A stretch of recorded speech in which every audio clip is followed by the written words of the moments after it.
and the legend that is this Australian cricket team creates yet another awe-inspiring chapter in cricketing folklore through a clinical display here at Newlands.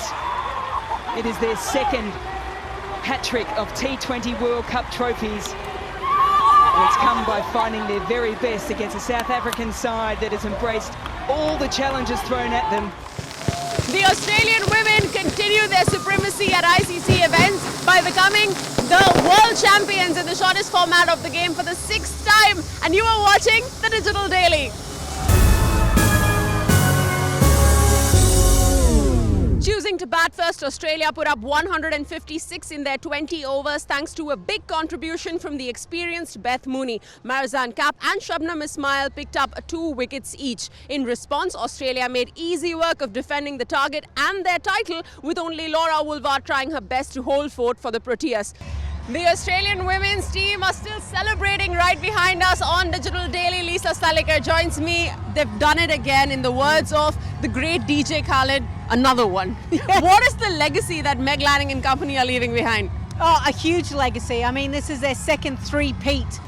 It's just their ability to keep turning up on the world stage, and there are games and there are points in matches where they shouldn't find a way out, but they do. There's a real self-belief, great experience within this side, and they managed to turn it on at the right time. And speaking of turning it on, we can't look beyond Beth Mooney to talk about our performance of the day. She knows how to turn it up in these big games. She's got 3 consecutive half centuries in World Cup finals now, 2020, 2022 and just today. I know there's a lot spoken about Elisa Healy and what she does.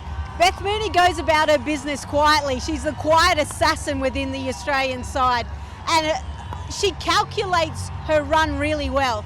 You know, she didn't come out of the blocks hard. The pitch wasn't as easy as probably everyone thought it was. Soaked up the pressure and then was able to go big.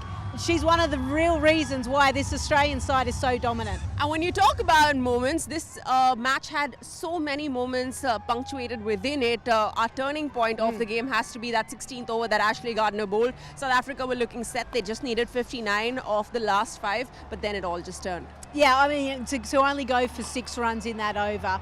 And then you look at Ash Gardner and just her evolution as a bowler. Didn't bowl that much in the last edition of the T20 World Cup. It's kind of been the go-to player for Meg Lanning this edition. You know, got some good shape. She really tucked up the players, didn't give them the width. I thought she bowled really well, and not surprised that she was able to walk away with a number of spoils today. And it wasn't all down and out for South Africa. The brightest spot for them was Laura Woolford.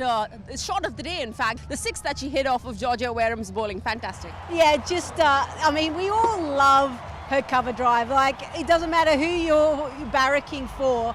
Laura Woolford's cover drive is the best in the business, and to go over extra cover for 6 and then also to go along the ground, I think that was really important. And you felt while she was there, and even Chloe Tryon, that they might be able to get it down to 13 runs and over in the last 2, and then anything's possible with a bit of pressure.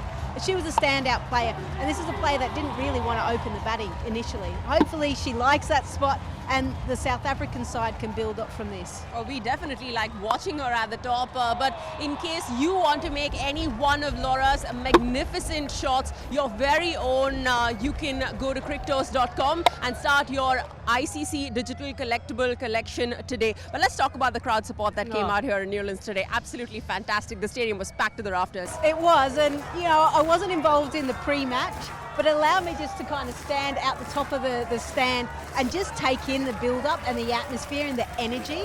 Like, you couldn't help smiling. You know, we were part of the one at the MCG only a few years ago, but this one was even more special because women's sport here in South Africa needs to keep rising, and you feel like off the back of the performance of the South African side that they've been able to lift and maybe inspire plenty more. Well, somebody's waiting there. Alana King, in fact, to get you Come on, Lee. drowned in champagne. You team. Have some.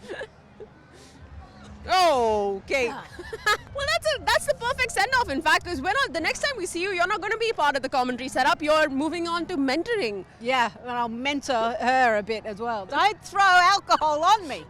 No. All right, it's time for us to let you go get some champagne inside of you and not just on your Thank shirt. you. Thank you so much for joining us on the Digital Daily, and thank you so much for joining us through the course of this Women's T20 World Cup. It's time for us to wrap up, but we'll see you again very, very soon.